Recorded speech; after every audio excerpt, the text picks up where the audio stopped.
मैं पूछना चाहता हूँ विपक्ष से, और आशुतोष जी बड़े पत्रकार हैं, आम आदमी पार्टी का भी बड़ा प्रचार किया था, तो आज चुनाव लड़े थे। नहीं, चुनाव भी लड़े थे और ये गांव में भी गए थे, आंगनबाड़ी वर्करों की इन्होंने सेवा भी दी थी।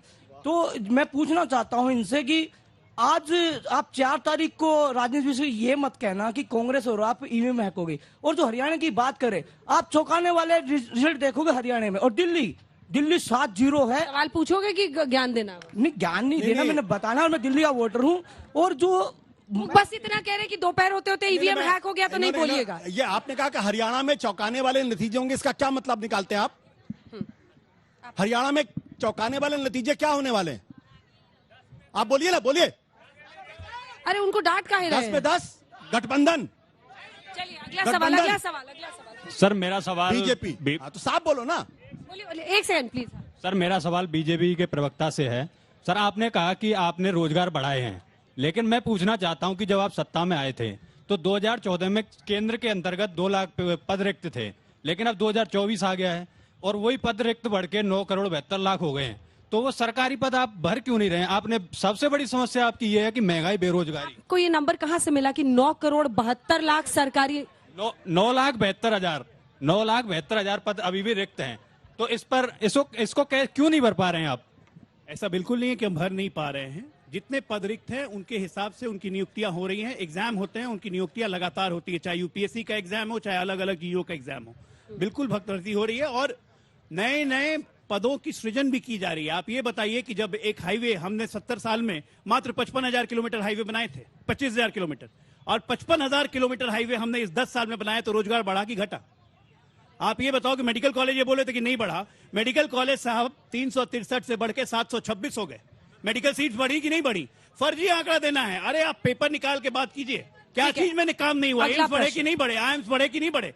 तो इस सबसे रोजगार आता है कि नहीं आता है? कि हवा बन जाता है? आपके कहने का मतलब ये जो बच्चे रोजगार के बारे में बातचीत कर रहे हैं, रोजगार के बारे में मैं सही जानकारी दे रहा हूँ। मतलब ये है आशुतोष जी, प्लीज मुझे एड्रेस कीजिए। जानकारी दे रहा हूँ। आशुतोष जी मुझे एड्रेस कीजिए प्लीज, आपस में मत लड़िए। तो ये थोड़ा ना यहाँ पे लड़ाई करने आए हैं। मेरा सवाल अजय सर से है। अजय सर, पहली बार मैं ऐसा देख रहा हूँ कि विपक्ष की घोषणा पत्र की ज्यादा चर्चा हो रही है, लेकिन बीजेपी वालों की घोषणा पत्र में क्या लिखा हुआ है, अगले 5 साल में क्या होगा, उसका कुछ नहीं पता है।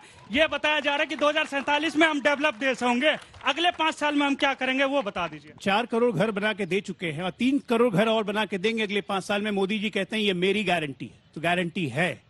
अगर हम एक करके अगर हम तमाम चीज विश्व स्तरीय इंफ्रास्ट्रक्चर की बात करते हैं, अगर हम कहते हैं कि तीसरी अर्थव्यवस्था हम इस बार बन के रहेंगे, तो ये मोदी जी की गारंटी है। अगर हम कहते हैं कि 10 करोड़ महिलाओं को लखपति दीदी बनाएंगे, तो ये मोदी जी की गारंटी है। लेकिन चक्कर क्या है ना, हमारे घोषणा पत्र पे ये चर्चा नहीं करते हैं। चर्चा खराब चीजों की होती है। कम्युनिस्ट पार्टी कहती है हम सत्ता में आएंगे, घमंडी आएगा तो हम अपना न्यूक्लियर स्टॉक खत्म कर देंगे। क्या हमें अपने एटम बम खत्म करने चाहिए? इन लोग खत्म करेंगे भाई साहब। इस पर आशुतोष जी कुछ नहीं बोलेंगे कम्युनिस्टों के बारे में। ये कहेंगे कि पर्सनल लॉ बोर्ड स्ट्रेंथनिंग करेंगे। क्यों भैया? आप कह रहे हैं वो खत्म करेंगे, मतलब वो सत्ता में आ रहे हैं ना? नहीं, अगर आएंगे तो ये खत्म करेंगे। तो ऐसे लोग कभी सत्ता में आएंगे? संजय जी को छोटा सा मिला, पकड़े एकदम। मैं कह रहा हूँ ऐसे लोग कभी सत्ता में आएंगे तो फर्क क्या पड़ता है? मेरा नाम अनुराधा कश्यप है। मेरा सवाल बीजेपी पार्टी के प्रवक्ता से है कि आप एक तरफ तो आप हिंदुत्व की बात करते हैं, वहीं दूसरी तरफ आप बीफ कंपनी से चंदा क्यों लेते हैं? आज की तारीख में नहीं, बहुत अच्छा सवाल है। आज की तारीख में कोई पॉलिटिकल पार्टी चंदा नहीं लेती है, चंदा दिया जाता है। अब कौन हमें चंदा दे रहा है, वो बीफ बेच रहा है कि क्या कर रहा है, ये तो हमारी जानकारी में नहीं है। चंदा दिया, अकाउंट में आया, पार्टी के अकाउंट में रिफ्लेक्ट करता है। इसीलिए ये सवाल कि बीफ बेचने वाली पार्टी को आप चंदा क्यों लेते हैं, कोई रेलेवेंट सवाल हुआ नहीं। मेरा क्वेश्चन ये है कि क्या 4 जून के बाद आम आदमी पार्टी और कांग्रेस का गठबंधन रहेगा फॉर द 2025 के इलेक्शन के लिए? क्योंकि कांग्रेस के सारा वोट बैंक आपने लिया हुआ है, आप लोग बहुत बड़ा कंप्रोमाइज कर रहे हैं इसको लेकर, मुझे ऐसा लगता है। देखिए, अगर आप 2019 का चुनाव देखेंगे तो कांग्रेस का वोट आपसे ज्यादा था। तो ऐसा नहीं है कि हमारा वोट बैंक नहीं है। इस बार गठबंधन में वोट बैंक कंबाइन होगा, बात की बात देख लेंगे। ये चुनाव राष्ट्रीय चुनाव के लिए अलायंस है। क्या इस शक की नजर से आम जो वोटर है वो देख रहा है कि इस अलायंस को माने कि नहीं माने? क्योंकि सबसे बड़ा टेस्ट इस बार, देखिए, कांग्रेस एसपी का गठबंधन पहले भी हो चुका है, फ्लॉप हो चुका है। आम आदमी पार्टी और बीजेपी का जो अलायंस है हरियाणा और दिल्ली में, वो सबसे बड़ा इम्तिहान होगा इस बार।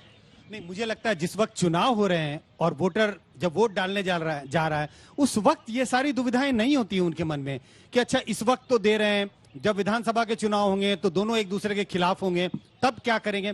बिल्कुल ही नहीं। सिचुएशन देख के, अभी लोकसभा का चुनाव है, अगर मतदाताओं ने ये मन बनाया है कि बीजेपी के कैंडिडेट को हटाना है तो वो बीजेपी के खिलाफ वोट करेंगे। वो इस बात को नहीं देखेंगे कि मेरे पास आम आदमी का कैंडिडेट है या कांग्रेस का कैंडिडेट है।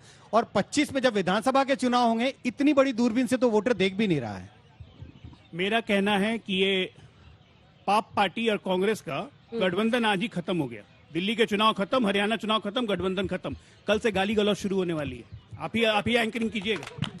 कल से गाली गलौज चालू, क्योंकि क्या कह पंजाब रहे चुनाव हैं? 1 तारीख को है। कल से गाली गलौज अरविंद केजरीवाल करेंगे। पंजाब चुनाव 1 तारीख को है, गारंटी मैं देता हूँ, इसकी भी गारंटी है। आशुतोष जी, आप तो अच्छे से जानते हैं आम आदमी पार्टी को, कुछ बताइए। आम आदमी पार्टी मेरा पीछा नहीं छोड़ती, जहां जाता है पीछे पड़ी रहती है। देखिए, ये जो एक चीज बहुत जो संजय जी ने कही वो बहुत इंपॉर्टेंट बात है कि आज भारतीय जनता पार्टी के माथे पे लकीरें क्यों होनी चाहिए, क्योंकि आज वो पोल पोजीशन पे है, सत्ता में है। तो जो वोटर देने जाता है वो या तो सत्ता के पक्ष में वोट देता है, सत्ता के खिलाफ वोट देता है, और इसके दिमाग में बिल्कुल क्लैरिटी होती है। वोट या तो बीजेपी के पक्ष में पड़ेगा या बीजेपी के खिलाफ पड़ेगा, या मोदी जी के पक्ष में पड़ेगा या मोदी जी के खिलाफ पड़ेगा। तो चाहे आम आदमी पार्टी कांग्रेस का गठबंधन एक साथ हो ना हो, इससे कोई ज्यादा फर्क नहीं पड़ता। हाँ, अब फर्क क्या पड़ रहा है कि जैसे दिल्ली के अंदर अगर आप 2014 में देखिए तो आम आदमी पार्टी और कांग्रेस पार्टी का जो कंबाइंड वोट शेयर था वो बीजेपी के वोट शेयर से ज्यादा था, और 2019 में उनका वोट शेयर थोड़ा ज्यादा हो जाता है। 2024 में ऐसी कोई लहर दिखाई नहीं पड़ती जो बीजेपी को चुनाव जिताने के लिए आ रही हो। इसलिए भारतीय जनता पार्टी को दिल्ली के अंदर चिंता करनी पड़ेगी। और एक बात और बता दूं, पंजाब के अंदर जो आम आदमी पार्टी और कांग्रेस का गठबंधन नहीं हुआ है, ये देश के हित में है, क्योंकि पंजाब बॉर्डर का स्टेट है, पंजाब में आतंकवाद रह चुका है, और पंजाब में अगर अपोजिशन का स्पेस अगर खाली हो जाएगा तो वो कौन लोग भरेंगे अच्छी तरीके से जानते हैं। उसमें मैं उस अकाली दल बीजेपी की बात नहीं कर रहा हूं, क्योंकि पंजाब में जब भी अपोजिशन का स्पेस खाली होता है तो वो कुछ एक्सट्रीमिस्ट एलिमेंट्स जाके उसको भरते छोटा हैं सा और इस पर उसके बाद जवाब आ दिक्कत जाए पैदा लोग होती है। जी। नरेंद्र मोदी खुद एक लहर हैं, बार बार लौट के आएंगे। 24 की चिंता छोड़ दीजिए, 29 में भी आएंगे, और इसी तरह आप लोग हाथ मलते रह जाएंगे, कुछ नहीं कर पाएंगे। एक बार भी और उन्होंने दूसरी बात बीजेपी का नाम मैं लिया। ये कहता हूँ, दूसरी बात एक अशोक जी को बार ये भी कहता बीजेपी हूँ, का नाम लिया लोग जी ने, एक बार भी अरे बीजेपी तो का नाम लिया। प्रधानमंत्री मोदी जी के कि प्रधानमंत्री बीजेपी एक बार भी बीजेपी का नाम लिया। मोदी जी किसके हैं? ये है भारतीय अरे जनता मोदी पार्टी। जी किसके हैं? भारतीय जनता ऐसे पार्टी आके के हैं कि बदल कहीं गई। और के हैं? आपके पास नेता ही नहीं तो मेरी परेशानी है। मैंने तो बीजेपी जीतेगी। मैंने तो सुना था बीजेपी में 75 साल होते ही वो रिटायरमेंट का एज आ जाता है। ऐसा कुछ नहीं, ऐसा कुछ नहीं है। 29 में कैसे होगा ये? कोई ऐसा संविधान में भारतीय जनता पार्टी के नहीं लिखा है कि 75 में रिटायरमेंट। यहाँ पे तो 78-79 के लोग चुनाव लड़ रहे हैं आज भी। क्या ठीक है। बात कर रहे हैं? मेरा नाम राघव है। मैं आशुतोष सर से सवाल पूछना चाहता हूँ। ये जब तक अभी तक में जितने भी चुनाव हुआ है बीजेपी का आने के बाद 2014 के बाद, कांग्रेस जितना भी एलिगेशन लगाया है, ये परसेप्शन अपने आप को नहीं बना पा रहा है। ये क्या कारण है? या तो एलिगेशन लगा रहा है, झूठा लगा रहा है, या तो परसेप्शन वोट में कन्वर्ट नहीं कर पा रहा है। मतलब आप कह रहे हैं, एक सेकंड, सवाल इतना आप घुमा दिए कि मैं समझ गया उनका पहले सवाल। तो बात ही नहीं समझी कि कांग्रेस का सवाल आप इनसे क्यों कर रहे हैं। देखिए, एक बात समझिए, क्योंकि आप पढ़े लिखे लग रहे हैं।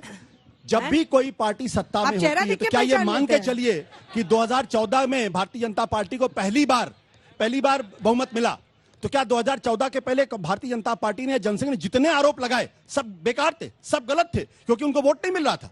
विपक्ष का काम है सर। 1988 में जब राजीव गांधी के सरकार थी तो डिफेंस के समय वो डील हुआ था, उसमें सुप्रीम कोर्ट भी क्लीन चिट दे दिया था राजीव गांधी को कि कोई गड़बड़ी नहीं हुई। किसने आरोप लेकिन लगाया था? परसेप्शन इस तरह से लगी थी कि सरकार गिर गई। तो किसने आरोप देखिए, इनका लगाया था? बेसिकली सवाल है कि भ्रष्टाचार की छवि से कांग्रेस पार्टी अपने आप को क्यों नहीं हटा पा रही है। 2 लाइन का जवाब दीजिए, कंक्लूडिंग रिमार्क लेना। मैं अपने दोस्त से कहूंगा कि 4 जून का इंतजार करिए। ठीक है, हो सकता है 4 मनमाफी जून का नतीजा इंतजार आपको आ कीजिए। जाए। लेकिन क्या ये अभी भी आप लोगों के लिए एक बड़ा चैलेंज है, चुनौती है, फाइट है?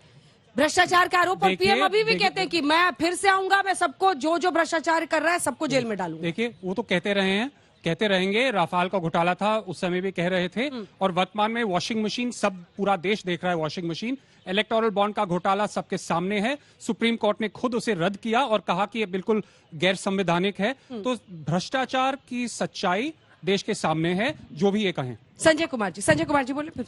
देखिए, मुझे लगता है कि क्रिकेट की भाषा में कहूं तो स्लॉग ओवर्स अभी बाकी हैं। 57 सीटों का चुनाव अभी भी बाकी है। आखिरी बॉल तक मैच चलेगा। आखिरी बॉल तक मैच चलेगा, चाहे टीम कितनी भी कमजोर हो, लेकिन वो आखिरी समय तक दम लगाती है। और मुझे लगता है इंडिया गठबंधन और बीजेपी दोनों आखिरी के 57 सीटों पर जहां 1 तारीख को वोट पड़ेंगे, दोनों जोर दमखम लगाएगी। जो लोग मैच देखते हैं वो अपनी पार्टी के लिए, अपनी टीम के लिए, टीम इंडिया के लिए टोटका लगा के बैठते हैं कि इस कुर्सी से हिलना नहीं है अगले 2 घंटे। आप लोग क्या कर रहे हैं?